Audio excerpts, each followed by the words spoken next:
Bonjour, c'est PN Théorie. Donc aujourd'hui, je reviens vers vous pour un sujet important, qui est le sujet des couples de pervers narcissiques.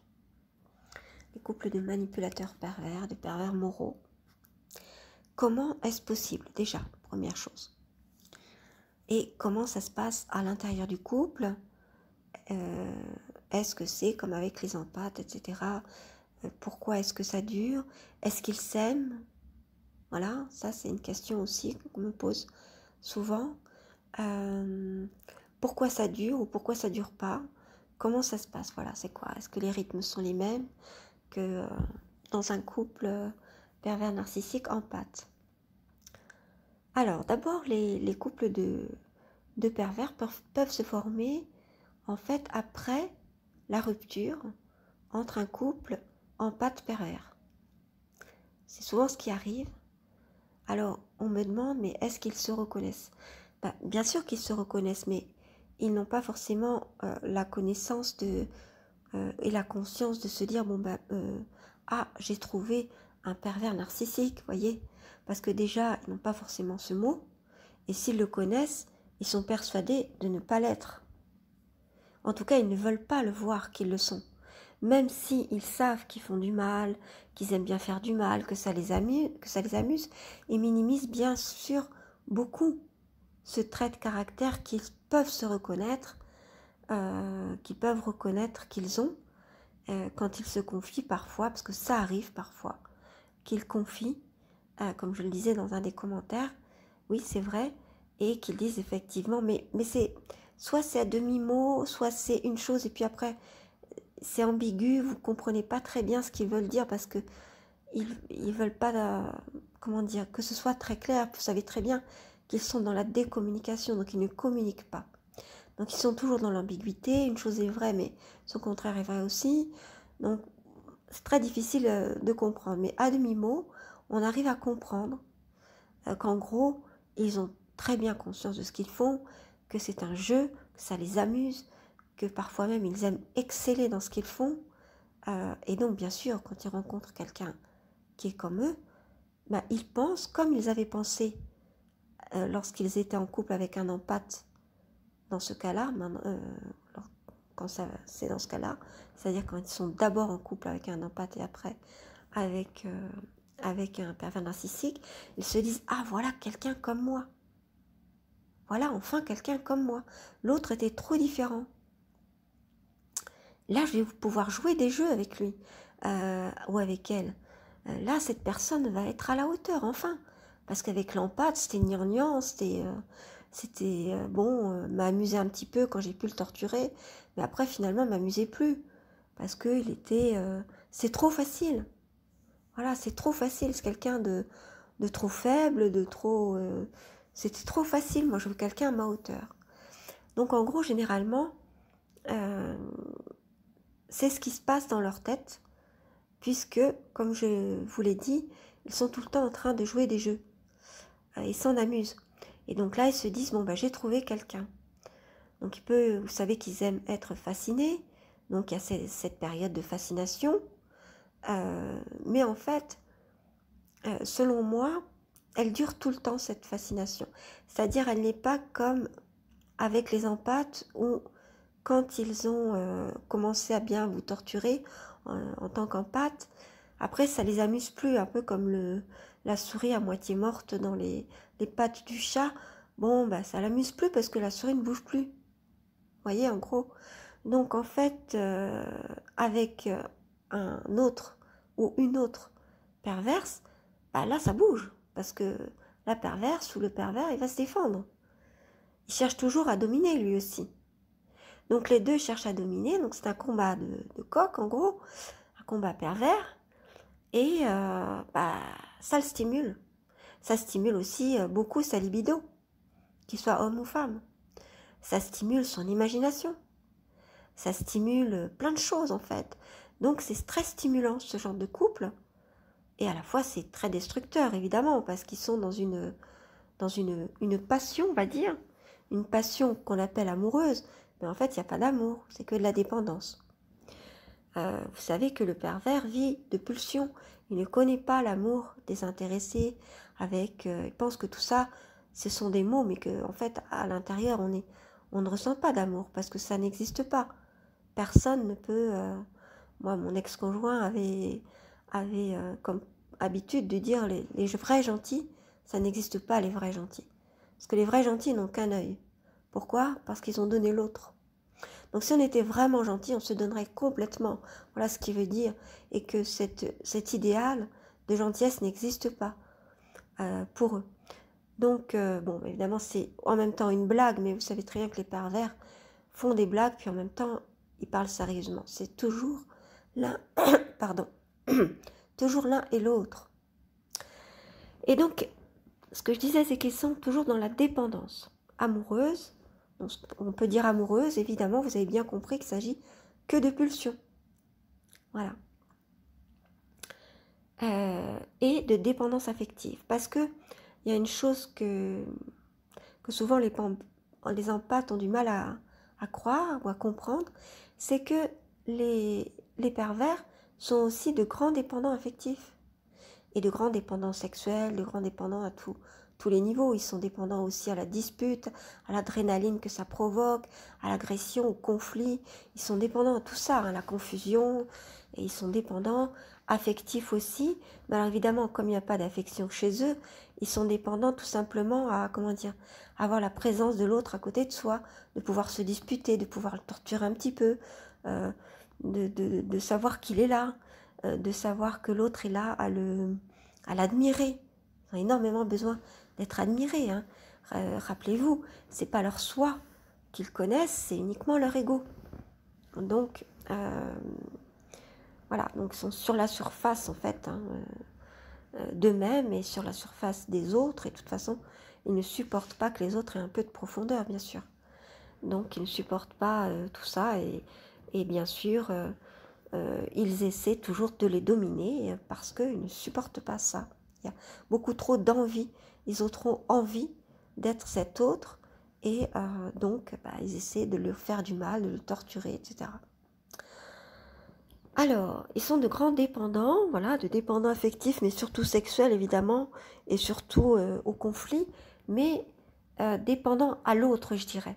Voilà, c'est-à-dire que si l'empathe est plutôt un dépendant affectif vrai, c'est-à-dire qu'il est dépendant de l'affection de l'autre, que l'autre lui dise qu'il l'aime, bien, le pervers narcissique, pervers moral, il est dépendant à l'admiration qu'on peut lui vouer, la dépendance qu'on peut avoir à lui. À lui, ouais, là, bien sûr. Je dis le pervers, c'est le pervers ou la perverse. C'est parce que le masculin l'emporte en français, tout simplement. Donc, il est dépendant à ça. Le dépendant d'être admiré, que l'autre soit dépendant de lui pour tout. Hein. Ça peut être matériellement, ça peut être financièrement, ça peut être sexuellement, ça peut être... D'ailleurs, il adore rendre l'autre dépendant sexuellement. Il fait tout pour que l'autre soit accro aux pulsions, plutôt qu'aller dans un chemin où ils peuvent vivre leur sexualité, enfin, où le couple peut vivre sa sexualité de manière élevée, avec beaucoup d'affection, beaucoup d'amour vrai. Quand il y a un couple avec un empathe et un pervers, le pervers fera tout pour dévier la sexualité de l'autre et l'apporter vers quelque chose qui ressemblerait beaucoup à comment dire à des choses, justement à de la perversion sexuelle, ce genre de choses. Alors quand il se retrouve, donc il est dépendant, plutôt, je dirais, plutôt sexuel et plutôt dépendant à l'autre. Voilà, cette personne m'appartient parce qu'il est possessif. Voilà, donc il ou elle est possessive. Il ou elle m'appartient, je le tiens. Il va ou elle va réussir, ou elle va essayer, ou il va essayer de tenir l'autre par plein de choses. Mais le sexe, c'est une chose importante pour les pervers. Donc ils orientent un peu la sexualité de ce côté pervers, évidemment, c'est-à-dire une sexualité qui va être dans le dominant-dominé, dans le vouloir faire du mal, un peu dans le sadomaso, des choses comme ça, même si c'est qu'un petit peu, c'est quand même ça l'idée derrière. Hein. Voilà.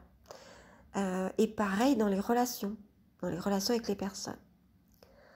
Alors quand ils se trouvent entre deux pervers, ils sont complètement, évidemment, dans cette relation-là, qui est complètement passionnelle, parce qu'elle est pulsionnelle. Donc nous, on dirait passionnelle dans notre monde d'empathes, eux, ce serait plutôt de la pulsion. Évidemment, ils vont appeler ça la passion, parce qu'ils ont le même langage que l'on a, nous tous ici, mais derrière, ils ne mettent pas les mêmes choses. Voilà. Donc, en fait, c'est beaucoup de dépendance, beaucoup de choses comme ça. Donc, c'est sûr qu'ils ne s'ennuient pas dans un couple de pervers. Les deux ne s'ennuient pas, mais ils sont tout le temps en train de s'asticoter, de se combattre. Donc, ça va de quelque chose d'extrêmement bénin à quelque chose d'extrêmement grave. Voilà.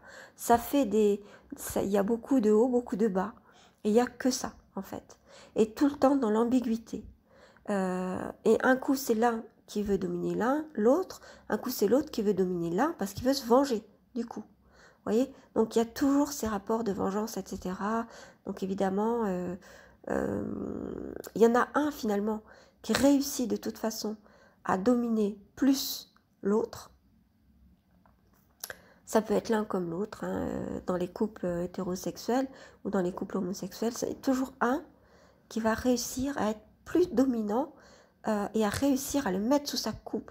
Rappelez-vous, ils cherchent toujours le combat et les jeux, les pervers. Ce sont des jeux pervers. C'est leur manière de faire. C'est-à-dire des jeux pour faire du mal à l'autre, l'écraser, lui montrer qu'il est moins que rien, etc. Et l'autre, puisqu'il connaît très bien ce jeu, sait très bien se défendre. Sait très bien aussi avoir un coup d'avance, etc. Donc ils ne font que ça, sans arrêt. Mais il y a quand même un qui réussit à avoir le dessus sur l'autre la plupart du temps, en trouvant sa faille, parce que tous les deux savent très bien scanner les gens. Je vous ai bien dit comment ça se passe chez les pervers. Ils savent scanner les personnes, ils arrivent au bout de quelques bribes de conversation à comprendre à qui ils ont affaire, puis après ils affinent un petit peu le profil en vous connaissant au jour le jour. Et bien là c'est pareil, ils ont très bien compris, donc il y en a un ou une, ou si ce sont des personnes qui sont homosexuelles, ça ne sera pas l'homme ou la femme ou l'homme, mais ça sera un des deux qui va réussir à trouver la faille, mais une faille vraiment très, comment dire, une faille profonde, c'est-à-dire une blessure profonde qu'a eu l'autre et qui fait qu'avec ça, il va pouvoir le tenir. Ça peut être un secret, ça peut être, je sais pas moi, des gens qui auraient été des escrocs par exemple, un homme ou une femme qui aurait été escroc dans sa vie, l'autre va le tenir par le secret. Ou alors par le secret, je sais pas moi, de son père qui n'est pas vraiment son père, ou quelque chose comme ça, vous voyez, quelque chose qui lui tient à cœur, si on peut parler de cœur, par rapport à des pervers, parce que c'est jamais vraiment le cœur, c'est tout simplement, comment dire, parce que en disant le cœur, comment dire, comment expliquer ça, en disant le cœur, on pense quelque chose de bon, quelque chose avec des sentiments, qui essaie de vouloir le bien pour l'autre, de bienveillant. Mais là, je voulais dire quelque chose qui l'a marqué étant enfant et qui a fait qu'il s'est construit dessus. On se construit sur des failles aussi. On se construit sur des choses solides et puis on a aussi des failles dans nos vies depuis notre enfance.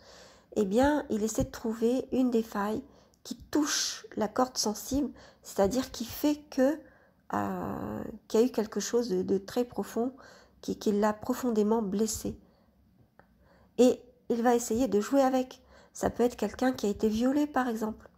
Eh bien, il va faire en sorte soit de le dire autour de soi, ou alors que c'est un secret. Vous voyez, que l'autre lui aura confié. Donc voilà, il va faire en sorte de pouvoir tenir l'autre de quelque manière que ce soit. Donc, c'est pour ça qu'il peut y avoir des ruptures dans les couples pervers, parce qu'il y a tellement de hauts et des bas. Alors vous me direz, avec tous ces hauts et ces bas, en fait, ils sont toujours avec leur bagage, toujours prêts à se quitter, en fait, et puis à se retrouver, parce que finalement, ils ont du mal à trouver quelqu'un qui est à la hauteur, Et puis ils s'amusent tellement à jouer leur jeu, ils sont tellement dans le sadomaso qu'ils jouissent même de leur souffrance, même de leur propre souffrance, c'est-à-dire l'autre va leur infliger une souffrance, mais finalement ça leur plaît, parce que ce sont des pervers. Et les pervers, c'est comme ça, ils jouissent de leur propre souffrance et de la souffrance qu'ils font aux autres. Donc ils sont tout le temps en train de se quitter, etc. Bon, c'est toujours sur le fil en gros. Et puis quelquefois ils se séparent vraiment. Alors est-ce qu'ils s'aiment? Bien sûr, ils ne connaissent pas l'amour qu'on peut connaître en tant qu'empathe. Ils connaissent que de la dépendance et des pulsions. Voilà. Des dépendances à tout niveau et des pulsions, c'est tout. C'est ça qu'ils appellent l'amour. Alors après, si vous voulez, pour simplifier, pour qu'on se comprenne un peu plus, pour parler une langue commune, on va dire qu'ils s'aimaient ou qu'ils étaient amoureux, si vous voulez. Mais c'est pas le cas. C'est pas du tout le cas. C'est de la dépendance, tout simplement. Alors après, on me posait la question de me demander, est-ce que c'est comme dans un couple empathe pervers où il y a la lune de miel et après c'est sans cesse le cycle de la violence avec des tensions qui apparaissent, puis une crise, puis après on est reparti puisqu'il y a de nouveau la séduction, de nouveau la lune de miel. Oui, c'est exactement ça. Sauf que dans un couple d'empathes, il peut y avoir la vraie lune de miel qui peut durer longtemps, c'est-à-dire la période de séduction, je dirais plutôt. C'est plutôt ça, la période de séduction, et puis après, mais l'autre sous emprise, tandis que là-bas, pour ces couples pervers, il n'y a pas de période de séduction parce que soit elle est tout le temps constante, puisque le rythme du cycle de la violence est beaucoup plus rapide, hein. Ça peut être d'un jour sur l'autre, des choses comme ça, vous voyez, alors que dans un couple où il y a un agresseur, c'est-à-dire le pervers ou la perverse, et puis l'empathe qui se fait agresser la plupart du temps, en fait, le rythme de la violence, du cycle de la violence, est beaucoup plus lent. Alors que là, c'est beaucoup plus rapide, hein. C'est un peu ça l'idée. Mais après, il n'y a pas une période de séduction très longue parce que c'est tout de suite là, ce qu'on appelle la passion et qui en fait tombe tout de suite dans la pulsion. C'est quelque chose de très attirant et d'à la fois de très qui les répulse. Voilà. C'est-à-dire l'autre, c'est je t'aime moi non plus en gros. Voilà. Je t'aime moi non plus, si on peut dire ça, quoi, parce que c'est pas de l'amour, vous avez bien compris. Donc, c'est ça. C'est j'ai besoin de toi et je te hais encore plus. Voilà, c'est ça, quoi. Et je te hais tellement, tellement que j'ai encore plus besoin de toi et on a besoin l'un de l'autre et c'est à la vie, à la mort et c'est des choses comme ça, quoi. C'est de la... alors vous savez qu'ils sont beaucoup dans la grandeur, etc. Donc c'est tout de suite les grands mots. C'est les grands mots, c'est les grandes choses. Alors vous avez des couples qui ne font rien forcément de leur vie, rien de particulier, qui vont juste être dans ce cycle infernal, pervers, dramatique, parce que c'est très souvent dramatique, sont toujours dans le drame. Et puis vous allez avoir des couples qui vont être liés par des choses. Donc comme ils aiment tout ce qui est grand, c'est un peu mégalo, hein, ils aiment tout ce qui est grand, se grandir, se montrer exceller dans quelque chose, etc. Donc ils peuvent à eux deux justement faire de grandes choses, ce qu'ils appellent de grandes choses, pour pouvoir être admirés des autres, et puis s'admirer l'un l'autre. Voilà. Donc ils peuvent faire ça, mais il n'empêche que même s'ils font ça, ils continuent leur drame, leur vie dramatique et complètement sulfureuse au quotidien. Hein. Bon, voilà. Et donc ils peuvent faire de grandes choses, ça ne veut pas dire que c'est des choses bienveillantes, mais ils peuvent faire de grandes choses, ça peut être de l'escroquerie, parce qu'ils sont quand même tendance à beaucoup aimer la transgression, hein, beaucoup aimer tromper les autres, transgresser, comploter. Donc ils aiment aussi beaucoup faire du mal à quelqu'un ensemble, c'est-à-dire se liguer contre quelqu'un, avoir un ennemi commun, ou alors faire des dîners de cons, ce genre de choses, ce qu'ils adorent faire pour pouvoir se moquer de quelqu'un ensemble. Ou alors jouer le chaud et le froid, l'un joue le chaud, l'autre joue le froid, pour mieux se jouer de leurs victimes, parce qu'ils adorent ça. Ils adorent faire du mal aux autres, jouer. Ce sont des jeux pour eux. Voilà. Donc ils aiment dans leur jeu diabolique, avoir des ennemis communs, des gens qu'ils envient beaucoup, etc. Et ils aiment bien essayer de le torturer, quoi, un petit peu, quoi, comme ils disent, leur faire des crasses. Et ils adorent se raconter ce qu'ils ont fait. Voilà, je lui ai fait ça, ouais, d'accord. Tu lui as fait ça, bon, voilà. Bon, c'est des trucs complètement tordus, mais ce sont des couples tordus, donc il n'y a pas à s'en étonner. Alors, l'ennemi commun, ça j'en ai parlé, le fait qu'ils puissent faire de grandes choses aussi, c'est-à-dire ils peuvent aussi monter des affaires, et puis parfois sur des escroqueries, très souvent sur des escroqueries, et puis aussi faire comment dire, monter quelque chose, que ce soit une entreprise, une association, un groupe, voilà, donc des choses comme ça. Et ça peut être souvent, donc là il s'en joue beaucoup, des entreprises à caractère social. Des entreprises, des associations, des groupes à caractère social, c'est-à-dire qui sont censés aider des personnes, aider l'autre. Évidemment, vous pensez bien que aider, pour eux, ça a une autre signification. Donc en fait, ils font très souvent ce genre de choses pour avoir une assise, une couverture, pour ne pas être vus comme des personnes qui justement sont malveillantes, mais au contraire comme des personnes qui sont bonnes pour les autres, qui ont le cœur sur la main, ou ce genre de choses. Et ils vont faire tout pour que tout le monde, pour que les apparences, voilà, et que tout le monde puisse les voir comme des gens comme ça. Alors qu'en fait, lorsqu'on les connaît un peu mieux, qu'on peut observer les signaux faibles, on se rend compte de ce qui se passe, et que ce sont au contraire des gens extrêmement malveillants et qui utilisent bien justement comment dire, ils font croire, ils sont dans la simulation pour ce genre d'associations, d'entreprises, de regroupements, et puis qu'on les pense pour des gens au-dessus de tout soupçon, voilà, c'est ça.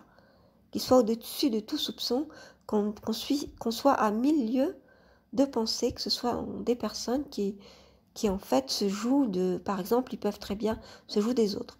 Ils peuvent très bien commencer à ouvrir une association pour les sans-abri, par exemple, ou pour les femmes battues, ou les personnes victimes de violences, qu'elles soient hommes ou femmes, ou ce genre de choses. Mais en fait, se réjouir justement de ce qui se passe par rapport, enfin, des personnes qui sont victimes, et d'essayer de les survictimiser, justement, ce qui est complètement tordu, bah oui, effectivement, mais ça existe, et il y a énormément de personnes perverses dans le domaine du social, et dans toutes les professions qui sont censées aider, c'est-à-dire le médical, le social, beaucoup d'associations, etc. Et ce sont des gens qui aiment le pouvoir. Donc là, à deux, ils aiment encore plus le pouvoir, et ils sont encore plus, enfin, ils se sentent, quand ils sont ensemble, encore plus puissants à deux. Et c'est pour ça qu'ils se sentent puissants en ouvrant ces associations, en faisant quelque chose qui soit institué. Voilà, en fait. Voilà. Voilà ce que j'avais à dire là, sur la question. Alors, je ne prétends pas tout savoir sur les couples pervers narcissiques. Il y a des cas différents. Évidemment, suivant les types de couple, comme je l'ai dit, et puis aussi, est-ce que ce couple fait suite à une rupture avec un couple qui était plutôt empathe pervers. Vous voyez, bon, il y a tout un tas de cas particuliers en fait, mais on essaie quand même de donner des grandes lignes et surtout des explications pour comprendre, parce que j'ai fait cette vidéo suite à une question de personnes qui parlaient aussi au nom d'autres personnes qui se posaient la question, mais comment ça fonctionne un couple pervers? Comment est-ce que ça se fait qu'ils quittent finalement un ou une empathe avec qui finalement ils avaient le pouvoir? Et donc on nous dit partout, donc on nous dit, c'est-à-dire l'approche psychologique, hein, bien sûr, je me mets à la place des personnes qui me posent la question, que ils ont besoin justement que ça les nourrit, cette relation mortifère, mais complètement inégale, et c'est ce qu'ils veulent, puisqu'ils vivent de ça, et finalement, ils vont aller se soumettre, on va dire, avec une personne qui leur semble peut-être plus forte qu'eux, ou que nous, on identifie comme plus fort qu'eux, et puis, comment ça se fait? On tombe des nues, c'est pas possible. Voilà. Ben, en fait, si, je pense l'avoir bien expliqué dans cette vidéo, parce que justement, ils pensent avoir trouvé un double, et puis ils veulent quelque chose de bien craquant. Donc quand ils vous ont un petit peu trop fatigué, que vous êtes à bout, etc., que vous êtes plus intéressant ou plus intéressante pour lui ou pour elle évidemment, le ou la perverse, et qu'il a besoin de stimulation constante. J'espère l'avoir bien expliqué. Et évidemment, après, elle s'en mord les doigts ou pas. Mais de toute façon, quand il quitte quelqu'un, pour lui, c'est jamais complètement terminé. Quand il ou elle quitte quelqu'un, je parle d'un pervers, c'est jamais complètement terminé. La relation pour lui ou pour elle, elle est tout le temps il est tout le temps possible de la reprendre. Voilà, parce que pour lui, c'est quelque chose qui, c'est comme, il ne peut pas vous quitter, vous pouvez pas le quitter. Voilà, il y a ces deux choses. Cet amour ne peut pas s'arrêter. Enfin, il appelle ça amour parce que c'est ce qu'on dit dans la société pour signifier une relation entre deux personnes, et ce qui peut se passer entre deux personnes lorsqu'il y a, comment dire, une relation intime, sexuelle, et voilà, on appelle ça amour ou relation amoureuse. Mais en fait, voilà, il explique avec ces mots-là, il ou elle, en disant que c'est jamais terminé, que ça sera jamais fini, ou qu'il a toujours aimé, etc. Bon, bref. Oui, ce que je voulais dire, c'est qu'en fait, rien n'est jamais terminé avec le pervers ou la perverse narcissique. Pour lui, une relation n'est jamais terminée, quand bien même vous seriez divorcé, quand bien même vous seriez séparés, quand bien même ça ferait très longtemps, une vingtaine d'années, et quand bien même vous seriez tous les deux de nouveau en couple. Voyez, et donc pas disponible. Pour lui, tout ça, c'est rien, c'est pas grave. Voilà, ça ne l'empêche pas d'essayer de vous reséduire pour vous donner l'espoir ou l'envie, ou essayer de faire fonctionner le souvenir et toutes ces émotions qui vont avec pour dire qu'effectivement c'était bien, que c'était unique, votre relation, etc. Et faire de même avec les enfants, hein, leur faire croire que tout peut recommencer. Enfin voilà, donc voilà comment ça se passe. Donc cette vidéo, je la termine maintenant. N'oubliez pas de faire votre propre connaissance, parce que moi je donne des éléments de réponse par rapport à qui m'appartiennent en fait, qui sont mes propositions. Vous pouvez glaner ci et là d'autres informations évidemment, et puis faire votre propre connaissance, ne pas faire une seule théorie ou une seule façon de voir, suivant une seule science, une seule discipline, comme la psychologie ou la psychiatrie. Il faut essayer de voir d'autres angles de vue et voir ce qui vous parle le plus, pour que vous puissiez retrouver votre sérénité une fois que vous aurez bien compris ce qui s'est passé. Parce qu'une fois que c'est terminé, bien sûr, une fois qu'on a bien compris les choses et qu'on s'est remis ou remise, eh bien il faut à ce moment-là bien travailler sur soi pour construire les choses autrement. Parce que s'en sortir seulement ne suffit pas, comme je l'expliquais dans une des vidéos, que je remettrai peut-être en ligne avec la voix humaine. Voilà, je vous remercie pour votre écoute et puis je vous dis à très bientôt pour une prochaine. Prenez soin de vous.